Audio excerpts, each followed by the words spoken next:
Chapter 2. As he put his hand to the doorknob, Winston saw that he had left the diary open on the table. Down with Big Brother was written all over it, in letters almost big enough to be legible across the room. It was an inconceivably stupid thing to have done. But, he realized, even in his panic, he had not wanted to smudge the creamy paper by shutting the book while the ink was wet. He drew in his breath and opened the door. Instantly a warm wave of relief flowed through him. A colorless, crushed-looking woman, with wispy hair and a lined face, was standing outside. "Oh, comrade," she began in a dreary, whining sort of voice, "I thought I heard you come in. Do you think you could come across and have a look at our kitchen sink? It's got blocked up and—" It was Mrs. Parsons, the wife of a neighbor on the same floor. Mrs. was a word somewhat discountenanced by the party. You were supposed to call everyone comrade, but with some women one used it instinctively. She was a woman of about 30, but looking much older. One had the impression that there was dust in the creases of her face. Winston followed her down the passage. These amateur repair jobs were an almost daily irritation.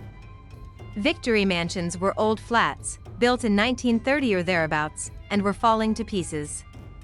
The plaster flaked constantly from ceilings and walls, the pipes burst in every hard frost, the roof leaked whenever there was snow, the heating system was usually running at half steam when it was not closed down altogether from motives of economy. Repairs, except what you could do for yourself, had to be sanctioned by remote committees which were liable to hold up even the mending of a window pane for 2 years. "Of course it's only because Tom isn't home," said Mrs. Parsons vaguely. The Parsons flat was bigger than Winston's, and dingy in a different way. Everything had a battered, trampled-on look, as though the place had just been visited by some large violent animal. Games impedimenta, hockey sticks, boxing gloves, a burst football, a pair of sweaty shorts turned inside out, lay all over the floor, and on the table there was a litter of dirty dishes and dog-eared exercise books. On the walls were scarlet banners of the Youth League and the Spies, and a full-sized poster of Big Brother. There was the usual boiled cabbage smell, common to the whole building, but it was shot through by a sharper reek of sweat, which, one knew this at the first sniff, though it was hard to say how, was the sweat of some person not present at the moment. In another room, someone with a comb and a piece of toilet paper was trying to keep tune with the military music which was still issuing from the telescreen. "It's the children," said Mrs. Parsons, casting a half-apprehensive glance at the door. "They haven't been out today." And of course, she had a habit of breaking off her sentences in the middle. The kitchen sink was full nearly to the brim with filthy greenish water which smelt worse than ever of cabbage. Winston knelt down and examined the angle joint of the pipe. He hated using his hands, and he hated bending down, which was always liable to start him coughing. Mrs. Parsons looked on helplessly. "Of course, if Tom was home he'd put it right in a moment," she said. "He loves anything like that. He's ever so good with his hands, Tom is." Parsons was Winston's fellow employee at the Ministry of Truth. He was a fattish but active man of paralyzing stupidity, a mass of imbecile enthusiasms, one of those completely unquestioning, devoted drudges on whom, more even than on the thought police, the stability of the party depended. At 35 he had just been unwillingly evicted from the Youth League, and before graduating into the Youth League he had managed to stay on in the Spies for a year beyond the statutory age. At the ministry he was employed in some subordinate post for which intelligence was not required, but on the other hand he was a leading figure on the sports committee and all the other committees engaged in organizing community hikes, spontaneous demonstrations, savings campaigns, and voluntary activities generally. He would inform you with quiet pride, between whiffs of his pipe, that he had put in an appearance at the community center every evening for the past 4 years. An overpowering smell of sweat, a sort of unconscious testimony to the strenuousness of his life, followed him about wherever he went, and even remained behind him after he had gone. "Have you got a spanner?" said Winston, fiddling with the nut on the angle joint. "A spanner," said Mrs. Parsons, immediately becoming invertebrate. "I don't know, I'm sure. Perhaps the children." There was a trampling of boots and another blast on the comb as the children charged into the living room. Mrs. Parsons brought the spanner. Winston let out the water and disgustedly removed the clod of human hair that had blocked up the pipe. He cleaned his fingers as best he could in the cold water from the tap and went back into the other room. "Up with your hands," yelled a savage voice. A handsome, tough-looking boy of 9 had popped up from behind the table and was menacing him with a toy automatic pistol, while his small sister, about 2 years younger, made the same gesture with a fragment of wood. Both of them were dressed in the blue shorts, gray shirts, and red neckerchiefs which were the uniform of the spies. Winston raised his hands above his head, but with an uneasy feeling, so vicious was the boy's demeanor, that it was not altogether a game. "You're a traitor," yelled the boy. "You're a thought criminal. You're a Eurasian spy. I'll shoot you, I'll vaporize you, I'll send you to the salt mines." Suddenly they were both leaping round him, shouting "traitor" and "thought criminal," the little girl imitating her brother in every movement. It was somehow slightly frightening, like the gambling of tiger cubs which will soon grow up into man-eaters. There was a sort of calculating ferocity in the boy's eye, a quite evident desire to hit or kick Winston and a consciousness of being very nearly big enough to do so. It was a good job it was not a real pistol he was holding, Winston thought. Mrs. Parsons' eyes flitted nervously from Winston to the children, and back again. In the better light of the living room he noticed with interest that there actually was dust in the creases of her face. "They do get so noisy," she said. "They're disappointed because they couldn't go to see the hanging, that's what it is. I'm too busy to take them. And Tom won't be back from work in time. Why can't we go and see the hanging?" roared the boy in his huge voice. "Want to see the hanging? Want to see the hanging?" chanted the little girl, still capering round. Some Eurasian prisoners, guilty of war crimes, were to be hanged in the park that evening, Winston remembered. This happened about once a month, and was a popular spectacle. Children always clamored to be taken to see it. He took his leave of Mrs. Parsons and made for the door.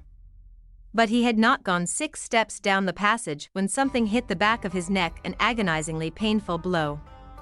It was as though a red-hot wire had been jabbed into him. He spun round just in time to see Mrs. Parsons dragging her son back into the doorway while the boy pocketed a catapult. "Goldstein," bellowed the boy as the door closed on him. But what most struck Winston was the look of helpless fright on the woman's grayish face. Back in the flat he stepped quickly past the telescreen and sat down at the table again, still rubbing his neck. The music from the telescreen had stopped.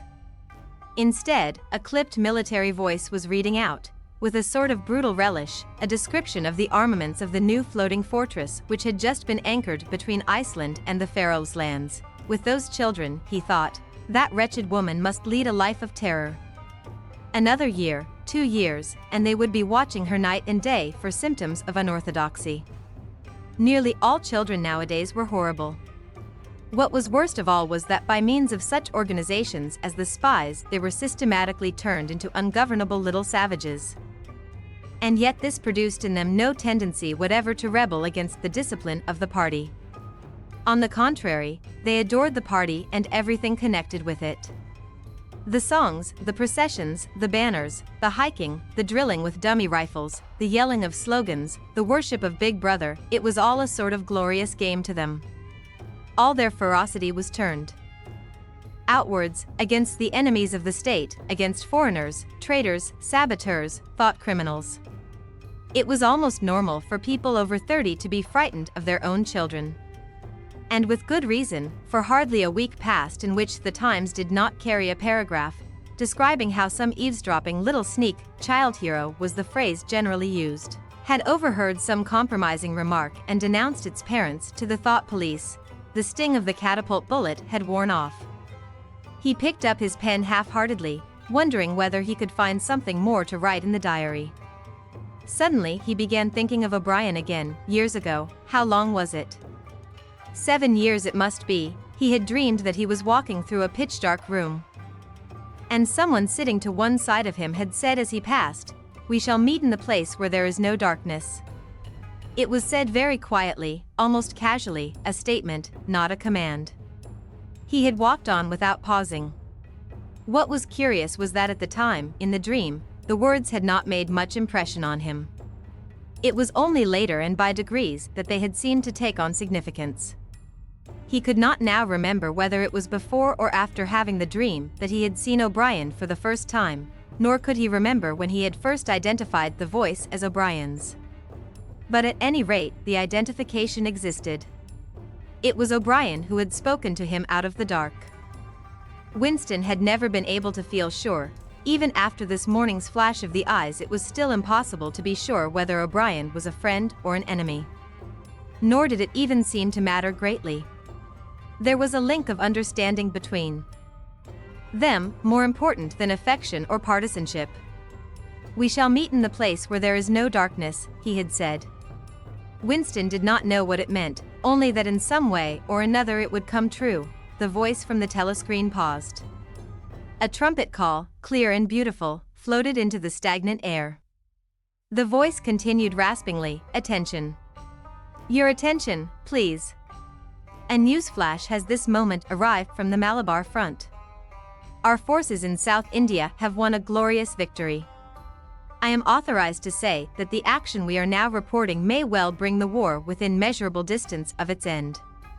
Here is the newsflash. Bad news coming, thought Winston. And sure enough, following on a gory description of the annihilation of a Eurasian army, with stupendous figures of killed and prisoners, came the announcement that, as from next week, the chocolate ration would be reduced from 30 grams to 20. Winston belched again. The gin was wearing off, leaving a deflated feeling. The telescreen, perhaps to celebrate the victory, perhaps to drown the memory of the lost chocolate, crashed into Oceania. "'Tis for thee. You were supposed to stand to attention." However, in his present position he was invisible. Oceania, "'tis for thee" gave way to lighter music. Winston walked over to the window, keeping his back to the telescreen. The day was still cold and clear. Somewhere far away a rocket bomb exploded with a dull, reverberating roar. About 20 or 30 of them a week were falling on London at present. Down in the street the wind flapped the torn poster to and fro, and the word Ingsoc fitfully appeared and vanished. Ingsoc. The sacred principles of Ingsoc. Newspeak, doublethink, the mutability of the past. He felt as though he were wandering in the forests of the sea bottom, lost in a monstrous world where he himself was the monster. He was alone. The past was dead, the future was unimaginable. What certainty had he that a single human creature now living was on his side? And what way of knowing that the dominion of the party would not endure for ever? Like an answer, the three slogans on the white face of the Ministry of Truth came back to him: war is peace, freedom is slavery, ignorance is strength. He took a 25-cent piece out of his pocket. There, too, in tiny clear lettering, the same slogans were inscribed, and on the other face of the coin the head of Big Brother. Even from the coin the eyes pursued you. On coins, on stamps, on the covers of books, on banners, on posters, and on the wrappings of a cigarette packet, everywhere. Always the eyes watching you and the voice enveloping you.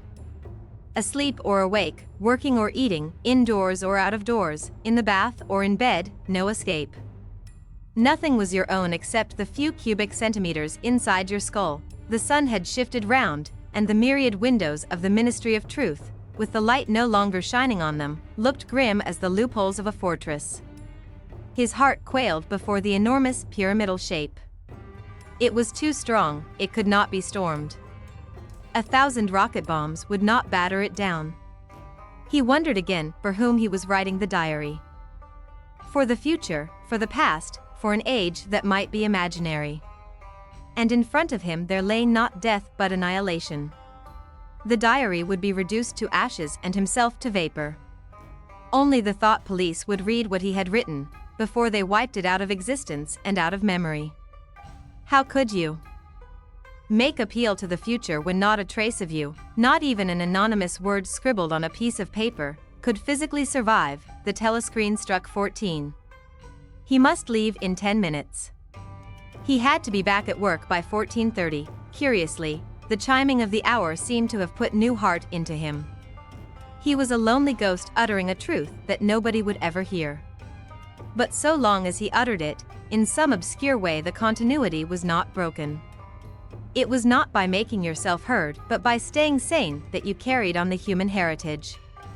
He went back to the table, dipped his pen, and wrote, to the future or to the past, to a time when thought is free, when men are different from one another and do not live alone, to a time when truth exists and what is done cannot be undone. From the age of uniformity, from the age of solitude, from the age of Big Brother, from the age of doublethink and greetings, he was already dead, he reflected. It seemed to him that it was only now, when he had begun to be able to formulate his thoughts, that he had taken the decisive step. The consequences of every act are included in the act itself. He wrote, thought crime does not entail death, thought crime is death. Now he had recognized himself as a dead man. It became important to stay alive as long as possible. 2 fingers of his right hand were ink-stained.